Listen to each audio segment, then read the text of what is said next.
Quando o vi pela primeira vez, parado na calçada, não pensei nada a respeito.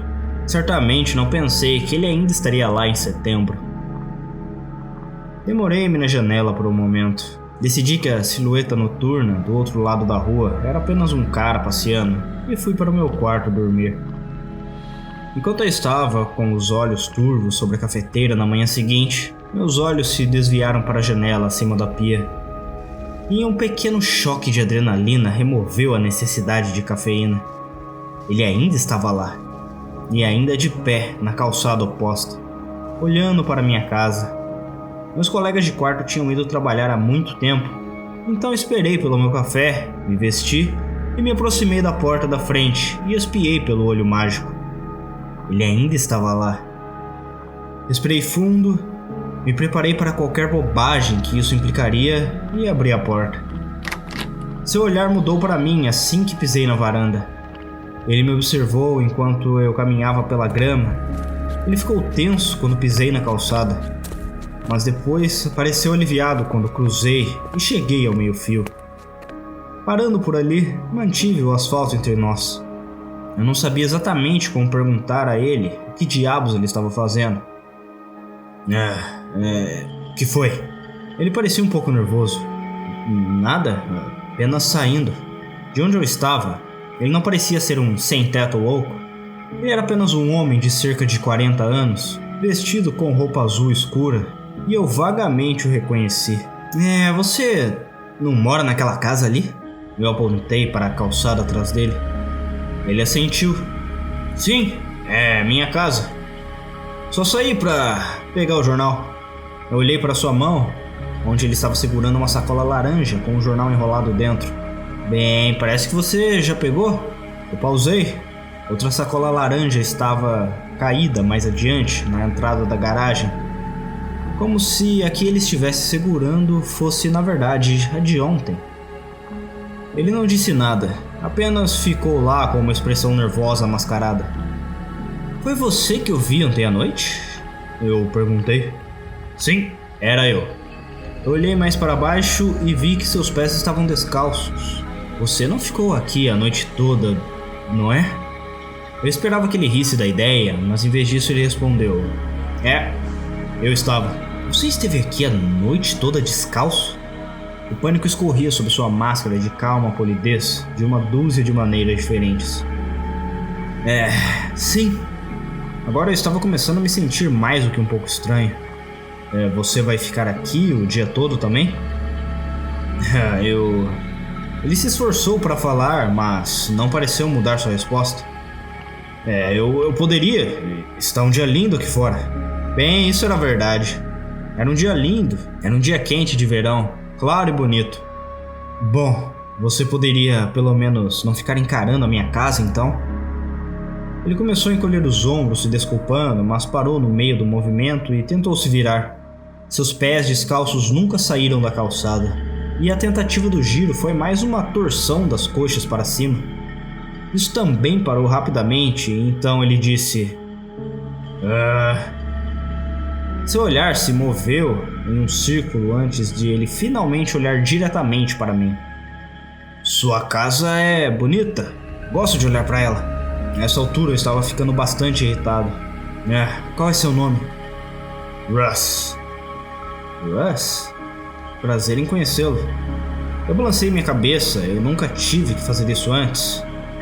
Se você não parar de ser esquisito e ficar olhando para minha casa, eu vou chamar a polícia. Seus olhos brilharam. Sim, por favor, faça isso.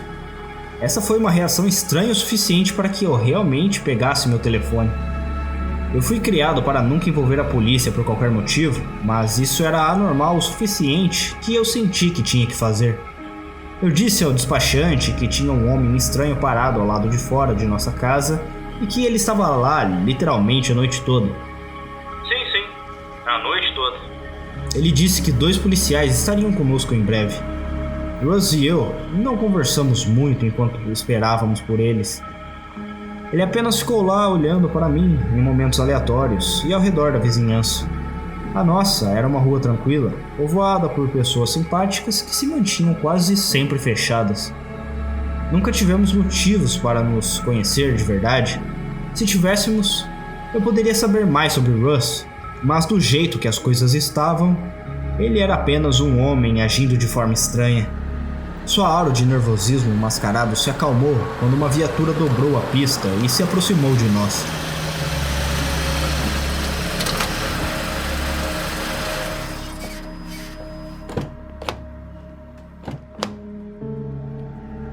Dois policiais uniformizados desceram e se aproximaram de nós com posturas cansadas. Um perguntou com desdém: qual é o problema, senhores? Russ olhou para mim com esperança. Eu disse a eles: esse cara aqui ficou parado olhando para minha casa a noite toda. O segundo policial revirou os olhos, mas perguntou a Russ: isso é verdade, senhor? Russ engoliu em seco e afirmou: sim. Ambos os policiais se entediaram com a resposta inesperada. Sério? Russ acenou com a cabeça. O segundo policial olhou para cada um de nós por um momento e disse: bom, mova-se então. Russ ficou tenso e ficou um pouco mais ereto. Não. O quê? Eu disse não. Quando a dupla começou a caminhar em sua direção, ele acrescentou: senhor. Quando um pegou as algemas e o outro zombou, disse: ouça aqui, idiota. Mas ele parou, cerca de meio metro de Russ. Seu parceiro também congelou. Vamos lá! Russ os encorajou. O que você está esperando? Vamos! Os dois homens se entreolharam com expressões assombradas e começaram a recuar. As algemas foram devolvidas ao cinto. Não! Russ gritou com eles. Não façam isso, seus idiotas! Seus porcos bastardos! Vamos, me dê uma surra, me ensine uma lição, me derruba! O rosto do primeiro policial estava pálido. Você está certo, senhor. Você está absolutamente certo, nós somos porcos. Basta fazer o que quiser. Fique aí o tempo que quiser. Você está em sua propriedade, tecnicamente, então isso não é da nossa conta. O segundo policial olhou para mim com terror apologético. Ambos pularam no carro e se afastaram. Russ gritou incoerentemente atrás deles, mas não se mexeu do seu lugar na calçada.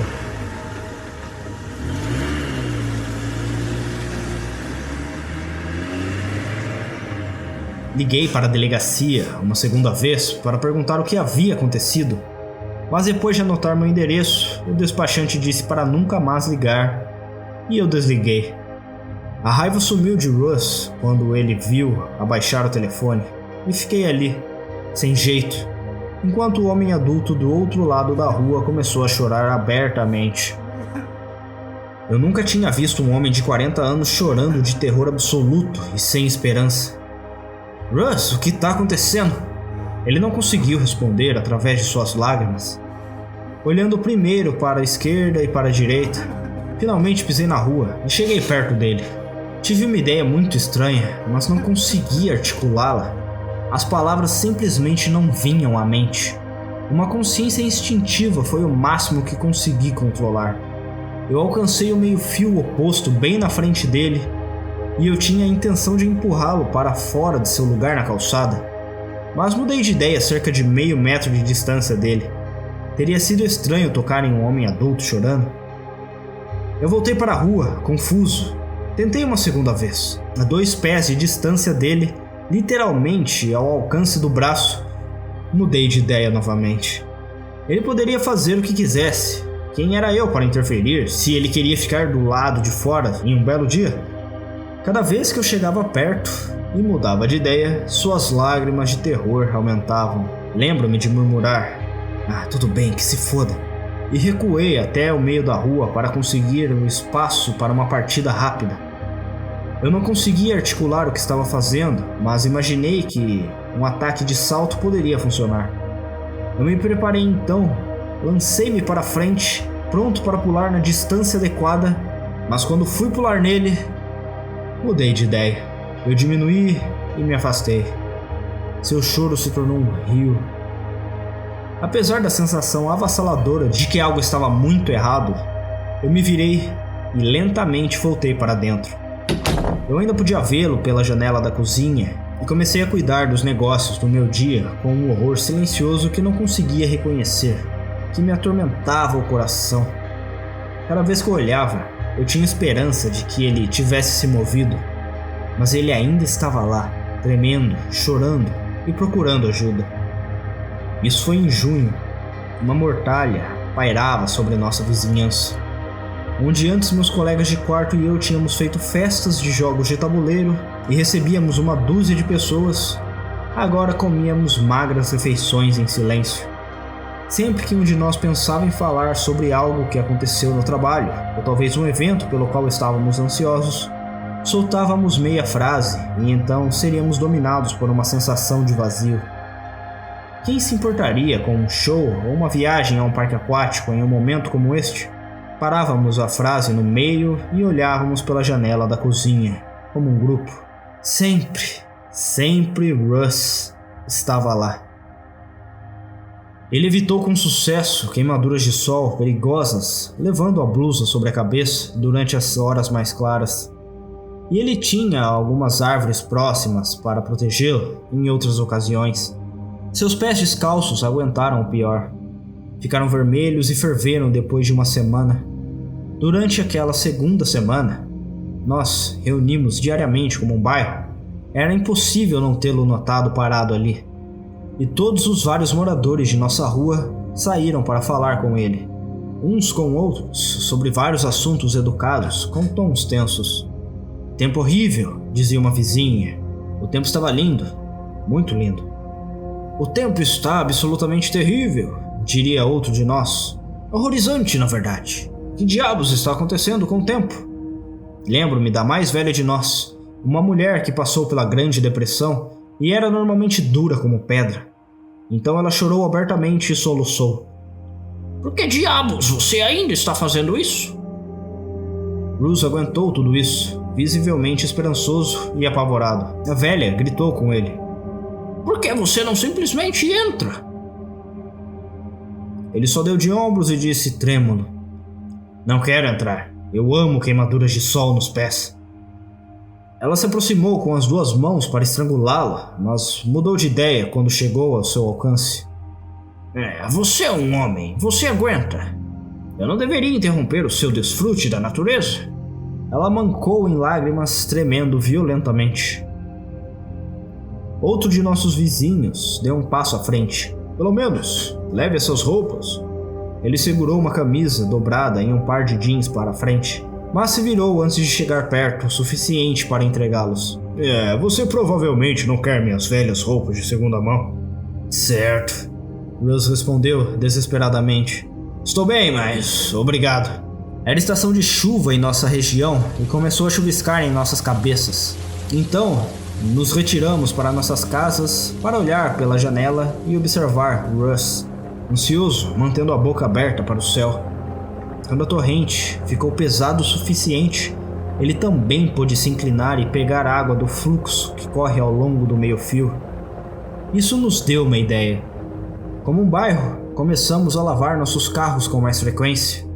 O escoamento das mangueiras passaria por Russ, permitindo que ele bebesse e permanecesse vivo.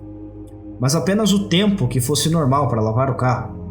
Nenhum de nós mencionou isso um ao outro, apenas vimos outros fazendo isso, então nós também o fizemos. A estação das chuvas também trouxe vermes do solo, que ele comeu, e ele aprendeu a ficar parado por tempo suficiente para que os pássaros se aproximassem. Ele os pegava e comia inteiros. A calçada perto dele ficou suja de lixo, até que cada nova chuva a lavava. Um dos homens na rua começou a construir uma longa engenhoca de madeira e metal. Pela primeira vez em um mês, tínhamos outra coisa para ver do lado de fora de nossas janelas. E o observamos por quase uma semana, antes de ter uma noção do que ele estava fazendo. Era como uma máquina de Rube Goldberg, imensa e longa, cheia de alavancas, martelos, giratórios, bolas rolantes e outras bobagens variadas. Ele planejou que se estendesse por toda a rua, virando a esquina e fora de vista. Meus colegas de quarto e eu tiramos alguns dias de folga do trabalho e, silenciosamente, começamos a ajudar. As mulheres mais velhas da vizinhança trouxeram bebidas e comidas para nós. Russ observou enquanto comíamos e bebíamos. mas observava com especial atenção enquanto trabalhávamos. Nunca gostei de ferramentas e me atrapalhei em descobrir como serrar e pregar as coisas com eficácia. E os outros homens da vizinhança se juntaram a nós, sem dizer uma palavra. Demorou 6 dias, mas finalmente terminamos a engenhoca na véspera de uma grande tempestade. À medida que o céu escurecia, nos reunimos na esquina fora de vista de Russ e olhamos para o botão que ativaria a máquina. Se todas as alavancas, martelos e engenhocas funcionassem, Russ seria derrubado por um mecanismo de ariete bem no final. Olhamos para o botão. Uma corredora se aproximou e nós a encaramos. Ela diminuiu a velocidade e parecia preocupada com o fato de 30 e tantas pessoas estarem olhando para ela. Nós recuamos e olhamos para o botão repentinamente.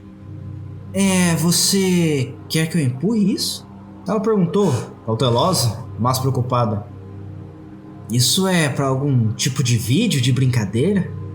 Olhamos um para o outro e a velha, que sobreviveu à Grande Depressão, deu de ombros e acenou com a cabeça. A corredora se aproximou e passou a mão sobre o botão antes de recuar. Eu prefiro não participar de um vídeo de pegadinhas. Sua expressão era de medo e dor. Ela correu enquanto estávamos desesperados. A tempestade veio e destruiu a maioria dos mecanismos. Russ observou esse processo com olhos desanimados.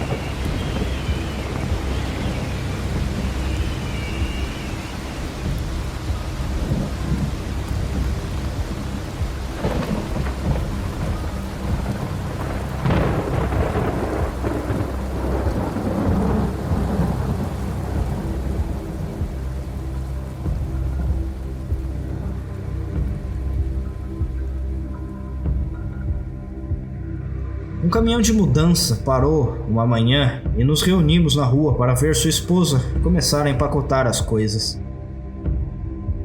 Russ perdeu o emprego porque parou de aparecer, ela explicou, e agora não podemos mais pagar pelo lugar. Ela olhou para ele com os olhos estreitos e disse com ódio: Não entendo por que ele está fazendo isso, mas não vou ficar com um perdedor desempregado que prefere ficar parado o dia todo a fazer um trabalho honesto. Este é um trabalho honesto, ele disse chorando, apesar de suas palavras. É difícil ficar aqui, sem descansar. Eu fico cansado, mas alguém tem que fazer isso. Nós a vimos colocar o filho de Russ no banco de passageiro e depois partir com a maior parte do conteúdo de sua casa. Olhamos para Russ, ele engoliu em seco, enxugou as lágrimas e nos deu o raciocínio mais frágil que eu já tinha ouvido. É mais importante estar aqui do que ir atrás de minha família. Eu não os valorizava de qualquer maneira. Ele pareceu desistir depois disso, deixando o sol queimar sua carne dia após dia, e nem mesmo se preocupando em comer os vermes que seguiam cada tempestade. Isso foi em julho. A primeira festa que nossa rua viu em meses quase gerou um tumulto. Nossa casa era uma das 2 na rua designadas como residência fora do campus. E a outra casa deu início a uma cervejada por volta das 7 horas da noite. A indignação e a raiva fluíram conosco para o vestíbulo daquela casa. Os universitários abaixaram o volume e fizeram seus amigos ficarem para trás por um segundo, enquanto toda a vizinhança se aglomerava.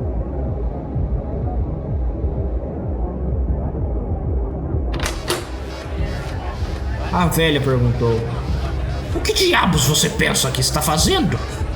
Dando uma festa, respondeu um dos rapazes. Qual é o problema? Não estamos falando alto. Na verdade, fui eu quem falou em seguida. Lembro-me da minha raiva justificada vividamente. Como você pode dar uma festa enquanto as coisas estão como estão? Um dos outros caras que morava lá protestou. E daí? Devemos simplesmente parar tudo e não viver nossas vidas por causa do jeito que as coisas estão? Os convidados nos olharam confusos. A parte mais dolorosa dessa discussão é que os caras estavam certos. Não podíamos simplesmente parar nossas vidas por causa do que estava acontecendo em nossa rua. Os gritos e berros de cada lado eram mais sobre como nos sentíamos do que qualquer debate lógico. Uma briga começou apenas tempo suficiente para derrubar um barril e quebrar 2 copos. Nós nos abraçamos e nos retiramos, deixando os universitários com a sua festa. Eu estava amargo, muito amargo. E todos nós sentíamos essa amargura juntos. Até que outro vizinho deu uma festa 2 noites depois. Uma semana depois disso, um de meus colegas de quarto convidou nossos amigos para uma noite de jogo de tabuleiro. E eu tive que admitir que foi um grande alívio voltar à normalidade.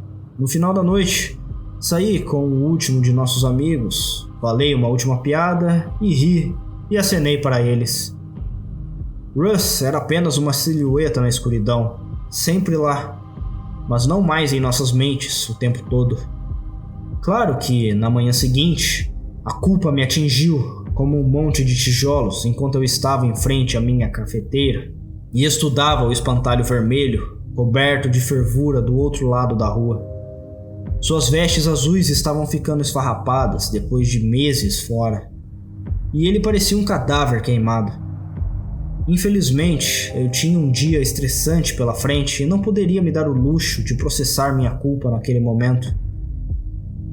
Tenho vergonha de admitir, mas fui eu que fiz. Fechei as persianas da janela da cozinha. Era apenas para ter sido naquele dia, apenas para que eu pudesse passar pelo grande projeto em minhas mãos. Mas as persianas nunca mais subiram depois disso. Como uma casa, como um grupo, paramos de olhar pela janela. Exatamente como lavar nossos carros, como trabalhar naquela máquina Ruby Goldberg. E assim como nossa reação à festa, meus vizinhos interpretaram isso como uma deixa. Em 5 dias, todas as persianas de todas as janelas da rua foram baixadas. Na primeira noite, em que Russ estava completamente sozinho do lado de fora no escuro, com todas as cortinas fechadas, uma garantia absoluta de que ninguém estava olhando para ele, eu deitei na minha cama, olhando para o teto e chorando baixinho. Não era como as outras dores desta rua, não como aquelas que não podiam ser articuladas. Eu sabia exatamente o que tinha feito desta vez, e podia pensar e dizer as palavras, já que era o meu problema e apenas a minha culpa. Fui o primeiro a fechar as cortinas. Queria ser o primeiro a abri-las novamente, a olhar para o problema da nossa vizinhança e forçar a todos os outros a abrir os olhos e se unir novamente. Mas não tive coragem. Eu precisava trabalhar, eu precisava pagar o aluguel. Eu não poderia ser o único, porque levantar minhas cortinas significaria reconhecer o problema, e eu não poderia me dar ao luxo de ser devastado por culpa, confusão e dor por mais tempo. Todas as noites orava para que outra pessoa fosse a primeira a levantar as cortinas. Certamente alguém faria isso. Era o único caminho consciencioso e alguém definitivamente se sentiria compelido a fazer a coisa certa. Então, todos nós poderíamos fazer isso juntos. Eu havia afastado o problema dos meus pensamentos por tanto tempo que fiquei realmente surpreso quando vi Russ mais saudável do que antes. Sem ninguém cortando sua grama ou aparando suas árvores, e com uma estação de chuvas anormal, a vegetação ao seu redor havia crescido para protegê-lo. Sua pele estava de volta a uma cor decente, onde o pergaminho enrugado havia descascado, e um grande número de grilos e outros insetos havia se instalado em seu gramado até a cintura. Com isso, ele se alimentou, abaixando-se para pegar insetos aleatoriamente e comê-los quando a fome o atingiu. Eu olhei para um carro que havia parado e vi uma corretora de imóveis descer e começar a importuná-lo. Ei! Eu gritei do outro lado do caminho, na defensiva sobre o nosso problema. Deixe Russ em paz! Isso é ridículo! Ela respondeu. Preciso vender essa propriedade e nunca vou conseguir que um comprador se interesse por uma propriedade com um sem-teto envelhecido do lado de fora. Ele não é um sem-teto, eu gritei com ela. Essa é a casa dele. Não mais. A esposa dele se divorciou porque ele não compareceu às audiências. Não sei por que disse isso, mas... Eu quis dizer a calçada. De alguma forma, em algum ponto desconhecido, Eu aceitei simplesmente como as coisas eram. A corretora de imóveis olhou para mim e depois para o Russ. E então ela entrou no carro e saiu. Eu sabia o que aconteceria a seguir. E meus colegas de quarto e eu perseguimos a equipe de paisagismo que ela enviou até que eles se cansassem e saíssem também. Se cortassem a grama e podassem as árvores, Russ estaria em sérios problemas. Nós nos parabenizamos pelo trabalho bem feito e voltamos para casa para a noite do jogo de tabuleiro. Isso foi em agosto. A conversa zombeteira começou no início deste mês, quando o primeiro frio de outono atingiu o ar. Acho que as pessoas instintivamente sabiam que o pior ainda estava por vir para ele. Sempre que por acaso olhávamos em sua direção, alguém cuspia e o chamava de idiota por ficar ali parado daquele jeito. Por que ele simplesmente não entra? Alguém iria perguntar. Sim, que idiota, alguém diria. Eu só ficava olhando para eles enquanto diziam coisas assim. Eu queria que parasse, que ele parasse, mas não sei, eu simplesmente não sei. Fui inspirado a escrever isso e compartilhar nossa situação porque vi em mim mesmo. Eu vi meus sentimentos se voltando para a culpa e para o ódio. Fiz as mesmas perguntas. Por que ele estava fazendo isso? Por que ele simplesmente não entra? Mas aquela estranha noção de pavor que eu não conseguia articular me levou a sair e fazer algo que ninguém mais fazia há semanas. Falar com ele. Ei, Russ. Eu já não tinha mais ideia do que dizer. Seu cabelo era uma juba e a sua barba era selvagem. Mas ainda havia um homem lá embaixo. Ele tossiu para limpar a garganta e então conseguiu dizer. Ei, realmente não havia rodeios. Você desistiu um pouco aí, não é? Ele assentiu francamente. O que mudou sua mente? Por que você está comendo e bebendo de novo? Por que você luta tanto para sobreviver? Eu perguntei a ele, meu coração cheio de compaixão. Eu me senti uma pessoa ótima por cuidar quando ninguém mais o fazia. Jamais esquecerei sua risada divertida e zangada. Ele inclinou a cabeça e disse: para enfiar na cara de vocês, babacas. Essa foi a única resposta que eu nunca esperava. Tínhamos feito muito por ele, passado por tanta culpa, angústia e esforço, mas acho que nunca pensei sobre como era do outro lado das cortinas. Ficar ali noite após noite, sabendo que toda a vizinhança estava evitando olhar para você. Eu não tenho uma resposta. Eu não tenho nenhuma resposta. Eu queria dizer-lhe boa sorte, mas teria soado vazio. Eu balancei a cabeça e entrei. Desta vez, levantei as persianas e fiquei perto da janela da cozinha. Quando os primeiros flocos de neve da temporada começaram a cair, aceitei seu olhar zangado. O calor de seu ódio seria o suficiente para mantê-lo aquecido durante o inverno? O verão parecia incrivelmente distante, especialmente sem um cobertor. E, no entanto, todas as pessoas que vêm, todos os meus amigos, colegas de quarto e conhecidos continuam perguntando à toa. Por que ele simplesmente não entra? Se fosse assim tão simples...